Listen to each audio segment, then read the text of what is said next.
देश में कोरोना की स्थिति पर सुप्रीम कोर्ट में सुनवाई चल रही है। आज सरकार ने अदालत में अपना जवाब दाखिल किया है। अदालत ने वैक्सीन की कीमत समेत कई सारे मुद्दे उठाए थे, सरकार से पूछा था और अब सुनवाई इस समय खत्म हो चुकी है। शुक्रवार को दोबारा सुनवाई होगी। सुप्रीम कोर्ट ने केंद्र सरकार से पूछा था कि देश में कोरोना की स्थिति से निपटने के लिए आपका नेशनल एक्शन प्लान क्या है। सरकार ने उस पर जवाब दिया। सीधे सुप्रीम कोर्ट आपको लिए चलते हैं। संजय शर्मा हमारे साथ मौजूद हैं। संजय, सुनवाई अभी खत्म हो चुकी है, क्या कुछ हुआ अभी तक की सुनवाई में? अभी तक की सुनवाई में मैं आपको बताना चाहूं, अगर हम पॉइंट वाइज देखें तो 5 बड़े पॉइंट इसमें निकल कर आ रहे हैं। पहला यह कि सुप्रीम कोर्ट शुक्रवार को इस मामले की सुनवाई करेगा, लेकिन इस बीच कोर्ट ने कहा है कि ऑक्सीजन की अभी की मांग और आपूर्ति और भविष्य में होने वाले इसमें इजाफे या जो भी घटबढ़ होगी उसके बारे में केंद्र सरकार का क्या प्लान है। दूसरा ये कि कोर्ट ने सरकार से ये बताने को कहा है कि बाकी जो एसेंशियल दवाइयां हैं उनकी आपूर्ति को लेकर उनकी क्या योजना है, उसमें कितनी कमी होगी, कितनी मांग होगी, मांग की आपूर्ति कैसे की जाएगी। तीसरी, सारे जिलों के जिलाधिकारियों के साथ मीटिंग करने के लिए संसाधन की क्या आवश्यकता है और कितने संसाधन यहाँ हैं, मॉनिटरिंग कैसे की जाएगी पूरे देश में, इन सारी चीजों को लेकर उसके बारे में बताने को कहा है। और साथ ही कोर्ट ने यह भी कहा है कि जो टैंकर हैं उनकी स्थिति एम्बुलेंसेज की तरह होगी, यानी उनको अपने गंतव्य तक जाने से कहीं कोई रोक नहीं सकता। अगर रोकता है तो उसके खिलाफ कानूनी कार्रवाई होगी। कोर्ट ने यह कहा है कि वो कार्यपालिका का काम नहीं करना चाहता है। कोर्ट ये चाहता है कि यहां चर्चा के बाद जो सुझाव हों उन्हें केंद्र सरकार अपनी नीतियों में इनकॉर्पोरेट करे, उसमें शामिल करे, ताकि एक समग्र सारे लोग मिलकर इस मामले में काम करें, क्योंकि ये राष्ट्रीय आपदा का समय है। ये किसी की अलग आइडेंटिटी और अलग श्रेय की बात नहीं है, बात है तो पूरे देश के नागरिकों की सेवा की है और ये समय एक साथ मिलकर चलने का है ताकि कोविड जैसी महामारी को मात दी जा सके। और उसके लिए जरूरी है सारे एक साथ काम करें और तेजी से काम किया जाए ताकि जनता तक इन प्रयासों का नतीजा पहुंच सके, जो अभी बहुत मुश्किल में सांस ले रही है जनता। तो ये 5 बिंदु आपने बताए संजय। इसके अलावा अब शुक्रवार को अगर फिर से सुनवाई होगी तो क्या इसकी समीक्षा होगी या आगे कुछ और बात बढ़ेगी? जी हां, राज्य सरकारों को भी हलफनामा देने के लिए कहा है। जस्टिस चंद्रचूड़ की पीठ ने इस मामले की सुनवाई की। इससे पहले पिछले चीफ जस्टिस खुद इस मामले की सुनवाई कर रहे थे, लेकिन नए चीफ जस्टिस ने, जस्टिस चंद्रचूड़ और जस्टिस एस रविंद्र भट्ट, इनकी पीठ सुनवाई कर रही है। और सुनवाई के दौरान कोर्ट ने आखिर में साफ किया आदेश लिखाते समय कि सभी राज्य सरकारें भी अपनी अपनी योजनाओं का खाका पेश करेंगी और केंद्र सरकार जब अपनी इन योजनाओं का क्या उसके पास संसाधन है, क्या चीजें चाहिए, कैसे इसको मैनेज किया जाएगा, ये तमाम जानकारी जो अपने हलफनामे में देगी तो कोर्ट इस पर चर्चा करेगा और सारी लोगों से इस पर यह चर्चा होगी कि इसको कैसे बेहतरीन तरीके से इस पर अमल किया जाए ताकि जल्दी से जल्दी और सटीक चीजें जहां तक पहुंचनी है वहां तक पहुंच पाए। बहुत धन्यवाद संजय। संजय शर्मा सुप्रीम कोर्ट दिल्ली से हमें जानकारी दे रहे थे, क्योंकि अब सुनवाई खत्म हो चुकी है। शुक्रवार को दोबारा सुनवाई होगी। अदालत ने केंद्र सरकार से जो एक्शन प्लान मांगा था देश भर के लिए, केंद्र सरकार ने अपना एक्शन प्लान रख दिया है, अपनी बात सुप्रीम कोर्ट के सामने रख दी है और कोरोना पर यह सुनवाई हो रही थी। हाँ, हालांकि सुप्रीम कोर्ट ने यह भी कहा, यह भी पूछा, इस पर भी जवाब पूछा केंद्र सरकार से कि भाई देश में अगर वैक्सीन के अलग अलग काम क्यों हैं राज्यों में और केंद्र। दिल्ली में गहराते ऑक्सीजन संकट के बीच अरविंद केजरीवाल की सरकार ने नया प्लान तैयार कर लिया है। इसके तहत विदेशों से प्लांट लाए जा रहे हैं और महीने भर से भी कम समय में ये काम भी करने लगेंगे। में आया कि केंद्र सरकार ने जितनी ऑक्सीजन हम लोगों को अलॉट की है, हमें एलोकेशन की है, वो भी उसको भी हमें रिसीव करने में परेशानी इसलिए हो रही है कि टैंकरों की बहुत कमी है। चारों तरफ टैंकरों की कमी है। ऑक्सीजन तो फिर भी इधर उधर मिल जाती है, लेकिन टैंकरों की बहुत कमी है। तो दिल्ली सरकार ने बैंकॉक से 18 टैंकर इंपोर्ट करने का निर्णय लिया है।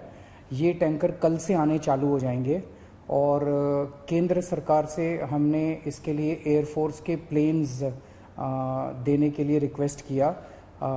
उनका काफ़ी सकारात्मक रवैया रहा है।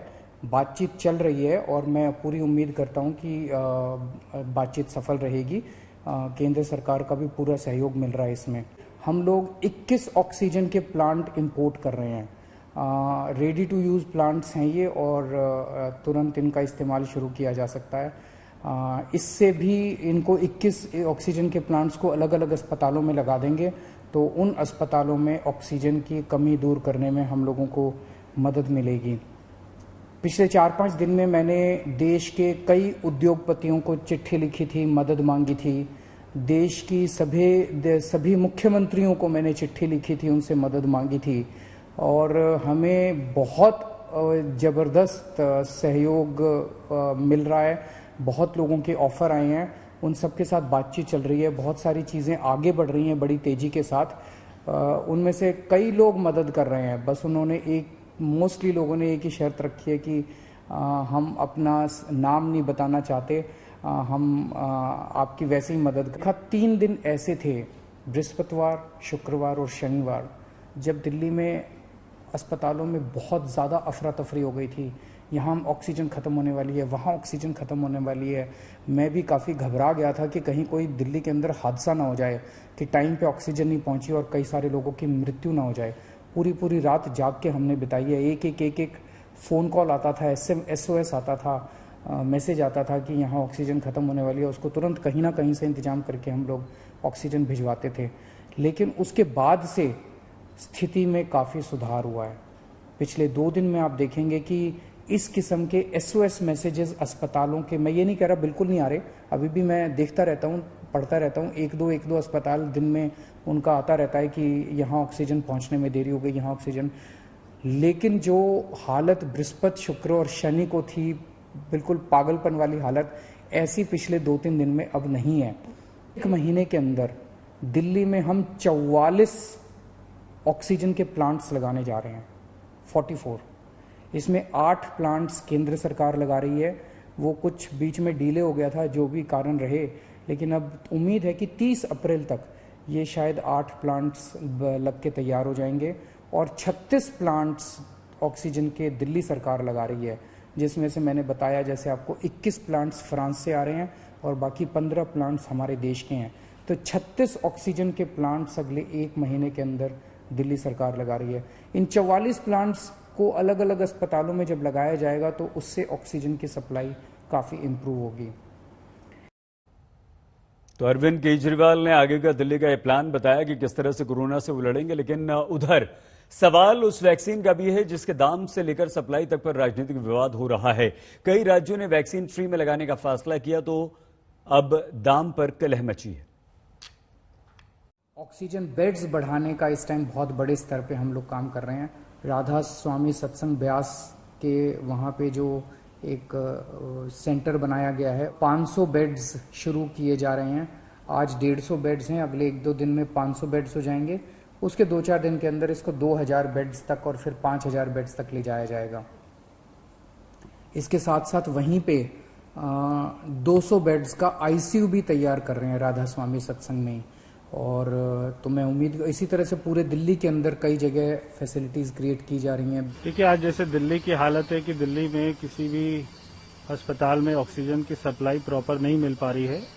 हमारे लोकसभा में दीनदयाल उपाध्याय हॉस्पिटल, यहाँ पर 300 के करीब में नॉर्मल बेड में लोगों को लिया जा रहा है। यहाँ पर वेंटिलेटर भी है, मगर सबसे बड़ी समस्या यहाँ पर भी ऑक्सीजन की है। दिल्ली से महाराष्ट्र तक, उत्तर प्रदेश से मध्य प्रदेश तक नए केसेस में मामूली गिरावट भी डर कम करती है। लेकिन क्या इतने भर से हमारी सरकारें अपनी नाकामी को भूल सकती हैं? क्या है इनका आगे का प्लान? ICU बेड्स की बिल्कुल दिक्कत है। केंद्र सरकार से भी हमने रिक्वेस्ट की हुई है। मुझे लगता है जल्दी ही वो 700-800 बेड ICU के देंगे। क्योंकि आप देखिए, पिछले 5-6 दिनों में बहुत तेजी के साथ बिहार में भी केसेस बढ़े हैं और जो पॉजिटिविटी रेट है, जहां पूरे देश का 19% प्लस है, वहीं बिहार का भी 11.20% हो गया है। तो स्थिति गंभीर हो रही है। तो हम सब लोग लगातार विमर्श कर रहे हैं और आवश्यकता अनुसार जो निर्णय होगा वो किया जाएगा। छत्तीसगढ़ में ऑक्सीजन की कमी नहीं है। प्रत्येक दिन 388.87 मेट्रिक टन ऑक्सीजन हमारे यहाँ उत्पादित हो रहा है। मेडिकल प्रतिष्ठानों में 3.72 मेट्रिक टन थी। इसको बढ़ा के आज हमारे यहाँ जरूरत पड़ रही है 170-180 मेट्रिक टन की। झारखंड स्टेट ट्राइबल स्टेट है और इसमें रोज हम लोग अभी जांच करवा रहे हैं। इस जांच में हम 40,000-45,000 लोगों की जांच करते हैं और जांच में कम से कम हमारा जो है 15-16% पॉजिटिव आ रहा है। अस्पतालों के इंफ्रास्ट्रक्चर को बढ़ाया है हमने। हमारे जो जितने भी CSC है उनको मॉडल CSC में कन्वर्ट करने का कार्यक्रम शुरू किया है ताकि जहां का मरीज है वहीं पे उसको इलाज की सुविधा मिल जाए। जो रस्मा है जो हमारा सिख काम का मैं खास करना चाहता हूँ कि हमने पूरे देश के लिए पहले 50% जो फूड पूल में जो हमारा कंट्रीब्यूशन है वो एक रिकॉर्ड है और बकायदा पूरे विश्व ਦੇ ਵਿੱਚ कहीं भी जरूरत पड़ती है तो हमारी जो कम्युनिटी है फ्रंट लाइन पे आके उनको सबकी सेवा के लिए आगे आती है। हरियाणा में कोरोना का कहर उसी तेजी के साथ हमें डरा रहा है। आखिर सरकार का क्या है प्लान? कैसे वायरस से होंगे अब दो हाथ? जिस प्रकार का ये संकट आया है, इस संकट में हमको डाटा के साथ नहीं खेलना है। हमको लोगों का कैसे स्वास्थ्य ठीक हो, कैसे उनको हम राहत पहुंचा सकें, सारा ध्यान हमारा सब उधर ही होना चाहिए। अब जिसकी डेथ हो गई है वो वापस हमारे शोर में जाने से जीवित होता नहीं है।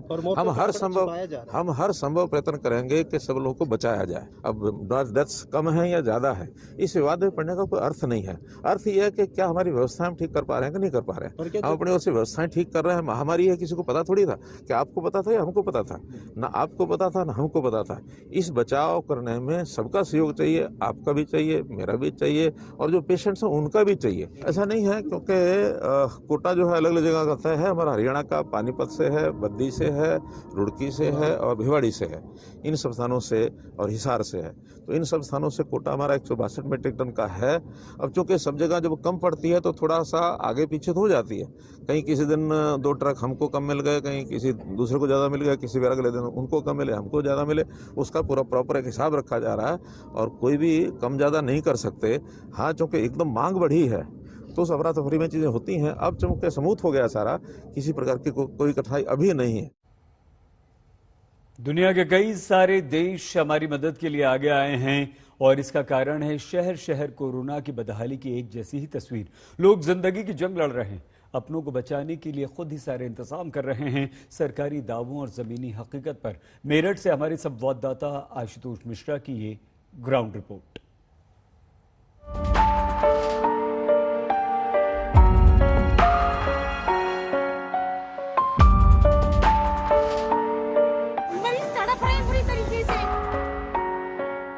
ऑक्सीजन नहीं है, मुझे कोई आंकड़ा नहीं पता, लेकिन सुना है कि 18 में बसे मर सकते हैं। सुबह कह रहे हैं हाँ भैया, अनाउंसमेंट करते हैं कि हाँ भैया अपना इंतजाम कर लो, कहाँ से करते हैं भैया, कहाँ से बने, क्या करें मरने वाली है। कोई मिनट रह रही है, बस कोई मिनट जा रही है। हाथ जोड़ता फिर रहा हूँ, कोई मेरे कोई बचा लो, 20 मिनट की जिंदगी दे दो कोई। ये हताशा है, ये निराशा है, जिंदगी दे दो कोई। सिस्टम लाचार है, कोरोना का हाहाकार है, अपनों की जिंदगी बचाने की जद्दोजहद हो रही है। मेरठ में मनोज की पत्नी केएमसी अस्पताल में भर्ती है। हर पल जिंदा रखने के लिए उन्हें ऑक्सीजन चाहिए और अपनी पत्नी के लिए वो हाथ जोड़कर गुहार लगा रहे हैं, कोई मेरी बीवी को बचा लो।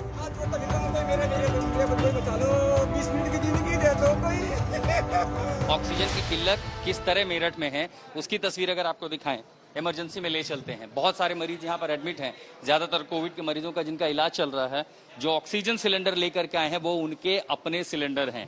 बीती रात से कई बार ऑक्सीजन की सप्लाई डिसरप्ट हुई है, SOS भेजा गया है। रह देकर अगर इक्का दुक्का बार ऑक्सीजन की सप्लाई आई है, लेकिन ज्यादातर जो मरीज हैं उन्होंने अपने ऑक्सीजन सिलेंडर का इंतजाम खुद किया है।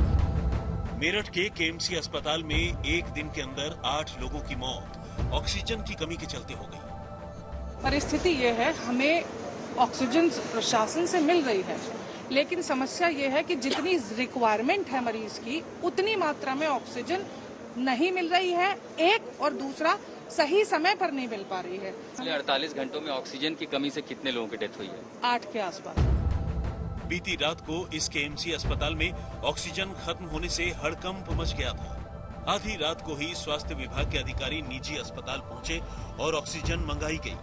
मेरठ के सीएमओ ने आश्वासन दिया कि किसी भी हाल में ऑक्सीजन की कमी नहीं होने दी जाएगी। ऑक्सीजन की कुछ क्राइसिस हो गई थी, लेकिन हमने मेडिकल कॉलेज से कुछ सिलेंडर्स यहाँ पे दिलवा दिए हैं, जिस फिलहाल टेम्परेरीली, और इनको हिदायत दी गई है कि उसको ऑक्सीजन को हिसाब से इस्तेमाल करें, वेस्ट ना करें। मेरठ में हालात इस कदर खराब हैं कि अस्पतालों ने मरीजों को भर्ती करने से पहले ही पल्ला झाड़ लिया है। मेरठ के न्यूटीमा अस्पताल ने तो बाहर नोटिस लगा दिया है कि अब वो मरीजों को भर्ती नहीं कर सकते क्योंकि उनके पास बेड ही नहीं। इतना ही नहीं, अस्पताल ने साफ साफ नोटिस में कह दिया है कि उनके पास ऑक्सीजन की किल्लत है, इसलिए अपने मरीजों को इलाज के लिए कहीं और ले जाएं। हर दिन संख्या बढ़ रही है संक्रमित मरीजों की, मरने वालों की। जल्दी कदम नहीं उठाए तो न जाने ये त्रासदी कहां ले जाएगी। पश्चिम उत्तर प्रदेश मेरठ में संजय कुमार के साथ में आशुतोष मिश्रा, आज तक।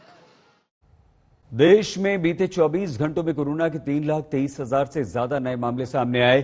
कल यह आंकड़ा 3.5 लाख से भी ज्यादा था। हमारे देश में महाराष्ट्र और दिल्ली में भी नए मामलों में कमी आई है। ऐसा माना जा रहा है कि लॉकडाउन से कोरोना की चेन को तोड़ने में हमें सफलता मिल रही है। जिसे आखिरी विकल्प बताया जा रहा है, जिसे लागू करने से राज्यों को आगाह किया गया था, जिसे लागू करने के बाद इलाहाबाद हाईकोर्ट के आदेश को सुप्रीम कोर्ट में चुनौती दी गई थी, वही आखिरी विकल्प कोरोना पर काबू पाने में कारगर होता नजर आ रहा है। चाहे विपक्षी दलों के शासन वाले महाराष्ट्र की बात हो या दिल्ली की या फिर बीजेपी शासित कर्नाटक की।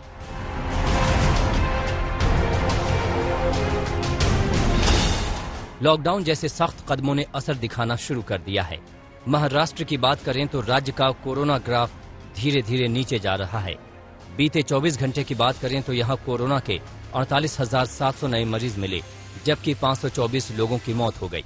जबकि 26 अप्रैल को महाराष्ट्र में 66,191 नए केस सामने आए थे और 832 लोगों ने कोरोना से दम तोड़ दिया था। 25 अप्रैल को महाराष्ट्र में 67,160 नए केस सामने आए थे और 676 लोगों ने दम तोड़ दिया था। बीते कई दिनों में पहली बार नए मामले 50,000 से नीचे पहुंचे हैं। माना जा रहा है कि लॉकडाउन जैसी सख्त पाबंदी असर दिखा रही है। महाराष्ट्र ने 26 अप्रैल को वैक्सीनेशन का भी रिकॉर्ड बनाया, जब एक दिन में 5 लाख से ज्यादा लोगों को कोरोना का टीका लगाया गया।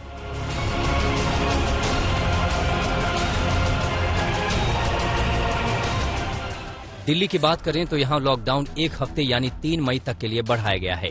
अब भी यहां की स्थिति बेकाबू है, लेकिन नए केस में कमी दर्ज की गई है। आज दिल्ली में 20,201 नए केस सामने आए। हालांकि मौत का आंकड़ा रिकॉर्ड 380 पर पहुंच गया, जबकि 26 अप्रैल को दिल्ली में इससे कहीं ज्यादा 22,933 नए केस सामने आए थे। हालांकि मरने वालों की संख्या 350 थी। वहीं 25 अप्रैल को दिल्ली में इससे भी ज्यादा मामले सामने आए थे। कुल नए केस 24,103 थे और 357 लोगों ने दम तोड़ा था। रेल के द्वारा ऑक्सीजन सप्लाई आज सुबह दिल्ली, उत्तर प्रदेश और महाराष्ट्र पहुंची है, जिससे उम्मीद की कुछ किरण जागी है।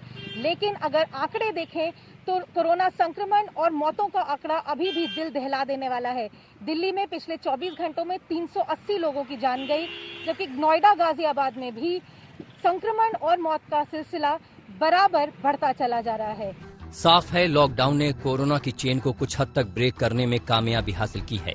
अस्पतालों में बिस्तर को लेकर स्थिति भी थोड़ी बेहतर हुई है। दिल्ली के अस्पतालों में कोविड के 1,727 नॉर्मल बेड खाली हैं। हालांकि आईसीयू के सिर्फ 12 बेड खाली हैं।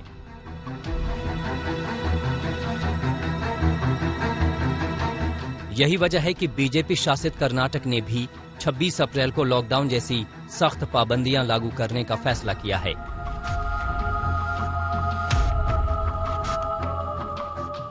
हालांकि बीजेपी शासित उत्तर प्रदेश के 5 शहरों में जब इलाहाबाद हाईकोर्ट ने लॉकडाउन का आदेश दिया था, तब राज्य सरकार ने उसे सुप्रीम कोर्ट में चुनौती दी थी।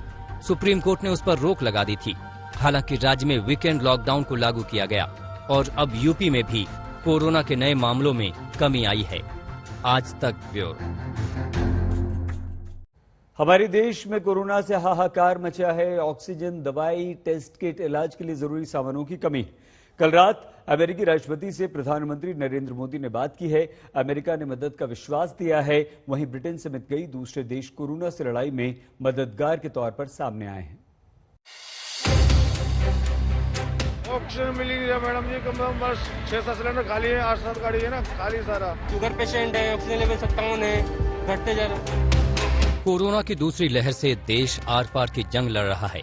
ऑक्सीजन और दवाइयों की किल्लत के बीच कई अस्पतालों में मरीजों को अपने ऑक्सीजन और अपनी दवाई का इंतजाम खुद करना पड़ रहा है।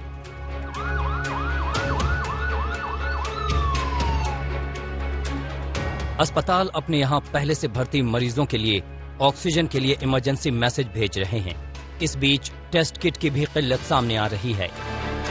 अभी जो कोविड का समय है, इस कोविड समय में 90% से ज्यादा लोगों को ऑक्सीजन चाहिए होती है, और जो ऑक्सीजन चाहिए होती है वो 6 लीटर से 30 लीटर तक चाहिए होती है उनकी, और इसलिए ये जो डिमांड है वो लगभग 12 गुना ज्यादा हो गई है, 15 गुना ज्यादा हो गई है, और इतनी ऑक्सीजन सप्लाई आ नहीं रही है। इस वजह से किल्लत है, इस वजह से कमी है।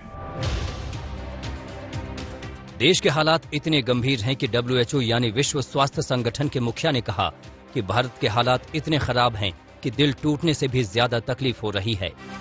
Many countries are still experiencing intense transmission, and the situation in India is beyond heartbreaking. WHO is doing everything we can, providing critical equipment and supplies, including thousands of oxygen. देश में मचे हाहाकार के बीच दुनिया के कई देश हिंदुस्तान के मददगार बनकर सामने आए हैं। आज सुबह ही ब्रिटेन से मेडिकल डिवाइस लेकर विमान दिल्ली पहुंचा है। ब्रिटेन के विदेश मंत्री डोमिनिक राब ने कहा था कि ब्रिटेन मुसीबत के इस समय में भारत के साथ खड़ा है। We're sending out an emergency shipment of over 600 items of equipment. They're ventilators, oxygen concentrators, and the aim is to provide the support that the Indians need at their hour of need, really, if judging by the distressing scenes we've seen in many of the hospitals in India. Britain corona की दूसरी लहर से निपटकर बाहर निकल रहा है। ऐसे में उसे भारत में इस वक्त के हालात का अंदाजा है। वहीं सिंगापुर ने भी 250 ऑक्सीजन कॉन्सेंट्रेटर और इलाज के दूसरे सामानों की खेप भिजवाई है। रविवार को मुंबई में सिंगापुर से आया सामान उतारा गया। फ्रांस और रूस ने भी भारत की मदद के लिए हाथ बढ़ाया है। ऑक्सीजन के साथ साथ रेमडेसिविर जैसी दवाइयों की खेप भिजवाने का प्रस्ताव रखा है। यूएई ने भी भारत के साथ मजबूती से खड़े रहने का संदेश दिया है। दिल्ली में गीता मोहन के साथ आज तक ब्यूरो।